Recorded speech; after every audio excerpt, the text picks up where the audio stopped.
सावधान ओडिशा आपण मानक स्वागत। आज हूँ 6 फेब्रुआरी गुरुवार। चलतु देखने देश विदेश 15टी बड़ खबर। जदि एपर्यंत वीडियो को लाइक करना यथाशीघ्र वीडियो को लाइक करूँ। नंबर 1 आसव वार्षिक किंबा लाइफ टाइम टोल पास। परिवहन व्यवस्था सुदृढ़ करने लगातार केंद्र सरकार प्रयास जारी रखिंट। खासकर मंत्रालय दायित्व नेबा परे गडकरी जुगान्तकारी पदक्षेप नेउछंती। एथिपाई नुआ नुआ नियम लागू होइतिबार देखा देउछि। जातीय राजपथरे प्राय 60 किलोमीटर व्यवधान में गोटाए लेखा टोलगेट पड़े। टोलगेट्रे ऑनलाइन हो कि ऑफलाइन देवाक पड़े। किसी समय टोल प्लाजा गाड़ी में लाइन लगी थाए। Number 2 Barbati दिनिकिया match England Bharat मध्य आसंता 9 तारिख में अनुष्ठित हो। 7 तारिख में भुवनेश्वर में पहुंचे भारत और इंग्लैंड क्रिकेट टीम। 8 तारिख में उभय टीम अभ्यास बारबाटी जीव बोली police commissioner S Dattadev Singh कहते। Cuttack Barabati match commissionerate police प्रस्तुति समीक्षा कर कमिशनर एस देवदत्त Singh. OCA police hotel airport CISF सह आलोचना होती। विमान बंदर ठारू होटेल और बारबाटी पर्यंत सबु विषय आलोचना होती। सुरक्षा ट्रैफिक व्यवस्था पर आलोचना होती। नंबर 3 सबु जिले में विकसित गाँ विकसित ओडिशा योजनार शुभारंभ कले मुख्यमंत्री। खोर्धा जंकिया मिनी स्टाडियम उद्घाटन करेंगे बोली मुख्यमंत्री मोहन माझी कहते। 5000 कोटी टंका व्ययबराद आगामी 5 वर्ष प्रस्तुत हो रोडमैप। ग्रामांचल ओडिशार त्वरित और सामग्रिक विकास दिगरे गुरुत्वपूर्ण व्यवधान को दूर करने तथा ग्रामांचल मौलिक भित्तिभूमिर विकास निमंते विभिन्न स्थायी उन्नयन प्रकल्प मान यथा अपहंच गाँव को रास्ता द्वारा संयोगीकरण, सर्वसाधारण सुविधा संपद सृष्टि करने, शिक्षा और क्रीड़ा भित्तिभूमिर उन्नतीकरण, क्षुद्र पर्यटनस्थल उन्नतीकरण, सर्वसाधारण पोखरी एवं जल अमल संरचनार निर्माण, नूतन अभिनव प्रकल्प निर्माण इत्यादि यह योजनार मुख्य उद्देश्य रही। नंबर 4 मालवाही ट्रेन लाइनच्युत। रोड उपरकू माड़गला 3 बगी। पार्सल आड्रे पछकू आसुवा बेले लाइनच्युत है मालवाही ट्रेन। मालगोदाम बस्तीर पार्किंग लाइनच्युत हो रोड उपर माड़ीला। दुर्घटना पर मालगोदाम फाटकरू बासंती कलोनी जाई यातायात बाधाप्त होची। सुंदरगढ़ जिला राउरकेला मालगोदाम बस्तीर पार्किंग एभली घटना देखा खबर सामना आसी। सूचना मुताबक राउरकेला मालगोदाम बस्तीर पार्किंग पार्सल आड्रे पछकू आसुला मालवाही ट्रेन। यह समय हठात ट्रेन टी लाइनच्युत होता फल मालवाही ट्रेन टी 3टी बगी लाइनच्युत हो रोड उपरकू माड़ी जाइतिला। यह दुर्घटना पर मालगोदाम फाटकू बासंती कलोनी जाई यातायात बाधाप्त होची। नंबर 5 युक्त 2 मैट्रिक परीक्षा प्रस्तुति बैठक होती।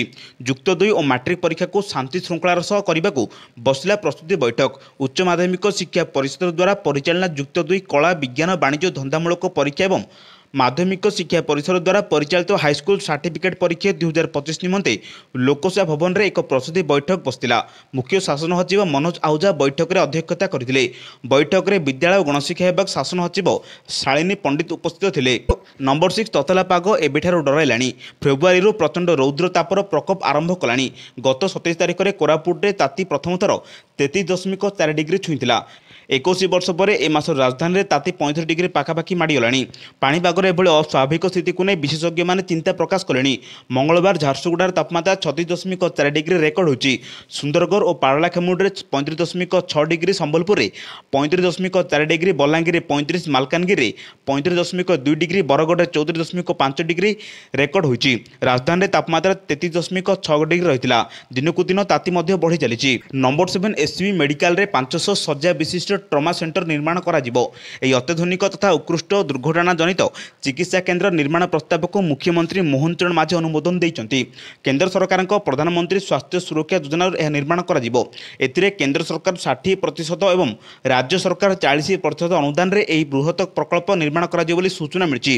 ए ट्रम सेंटर प्रतिष्ठा करिया पई मुख्यमंत्री गत जुलाई 2 तारिख में केंद्र स्वास्थ्य मंत्री जेपी नड्डा निकट को पत्र लिखिथिले। केंद्र सरकार यह नीतिगत अनुमोदन करिया परे राज्य सरकार अनुदान को हासिल कर विस्तृत प्रकल्प रिपोर्ट प्रस्तुत कर प्रकल्प प्रतिष्ठा पदक्षेप नि स्वास्थ्य विकास पक्ष सूचना दी जाएगी। नंबर 8 आसंता फेब्रुआरी 18 युक्त 2 परीक्षा। यह परीक्षा मार्च 27 तारिख पर्यंत चलो। दिन 10टारू दिन 1 पर्यंत परीक्षा हो। चलित वर्ष मोट 3,93,618 परीक्षार्थी परीक्षा देवे। से 1276 सेंटर छात्र परीक्षा देवे। अन्यपटे प्राय समय कॉपी हो कि प्रश्नपत्र लिक को समस्या देखा जाए। यह दृष्टि रखी सबू सेंटर सीसीटीवी लगाइबा को बोर्ड पक्षर निष्पत्ति नहीं जाइछि। परीक्षा सरिबार 45 दिन पर रिजल्ट प्रकाश पाए बोली माध्यमिक शिक्षा परिषदर परीक्षा नियंत्रक डॉक्टर प्रशांत परिड़ा सूचना देइछंती। नंबर 9 राज्य में आरंभ होइछि ओडिशा यात्री। राज्य में आरंभ होइछि ओडिशा यात्री, एक अभिनव मोबिलिटी आप जहाँ भुवनेश्वर और कटक लोकों को यातायात को सुरक्षित सुंदर करिछि। यह एप्लिकेशन राज्यवासी एक भरोसा और विश्वसनीय यात्रार साथी हो पारिछि। गत मासरे सुरक्षित घर को फेरंतु विषय वस्तु को एक सड़क सुरक्षा चेतावनी सप्ताह पालित होता। मुख्यमंत्री मोहन माझी आनुष्ठानिक भाव ओडिशा यात्रार अपर उद्घाटन करथिले, जेउथरे यात्री सुरक्षा सुलभ मूल्य उपर गुरुत्व दी जाइछि। नंबर 11 भोट देउछि दिल्ली। सकाळ 7 विधानसभा निर्वाचन पर मतदान आरंभ होइछि। समस्त 70 आसन रे भोटिंग जारी रहिछि। तेबे दिल्ली निर्वाचन पर्व में सामिल होइछिन राष्ट्रपति द्रौपदी मुर्मू। सकाळ पाखापाखि 8:30 मिनिट राष्ट्रपति भवन बाहरी राजेंद्र प्रसाद केंद्रीय विद्यालय भोटिंग केन्द्र में पहुंची से तांकर बहुमूल्य मतदान सब्यस्त करथिले। प्राय 1,56,00,000 भोटर 699 प्रार्थी भाग्य निर्धारण करुछंती। सकाळ 9टा सुधा 8.10% मतदान होइते सूचना मिलिछि। सेपटे शांति श्रृंखला रक्षा ପାଇଁ 30,000 पुलिस और 220 कंपानी अर्धसामरिक बाहिनी मुतयन होइछंती। नंबर 12 मुख्यमंत्री मोहन चरण माझी बुधवार दिन विकसित गाँ विकसित ओडिशा कार्यक्रम शुभारंभ करछंती।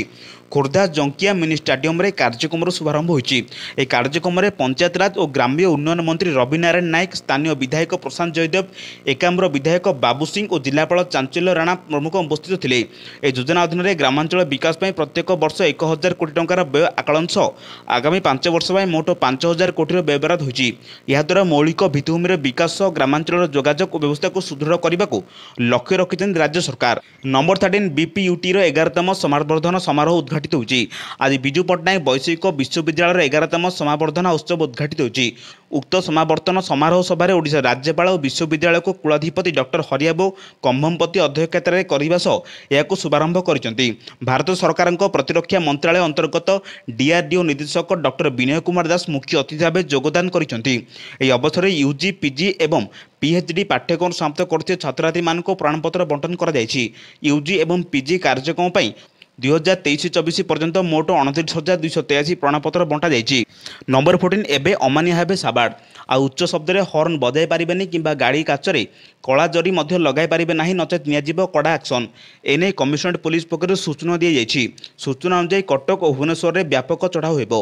गाड़ी काचरे कला जरी उच्च शब्द रे हॉर्न थिले कड़ा एक्शन नियाजिबो। 10 तारिख पूर्वरु एथिरु निवृत्त रहिबाकू पुलिस पक्षरु परामर्श दी जाइछि।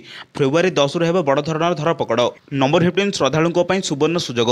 ଏହି ରାଜ୍ୟରୁ କୁମ୍ଭମେଳା को ଚାଲିବ ମାଗଣା ଟ୍ରେନ୍। ଯିଏ ଚାହିଁବେ ଯାଇପାରିବେ।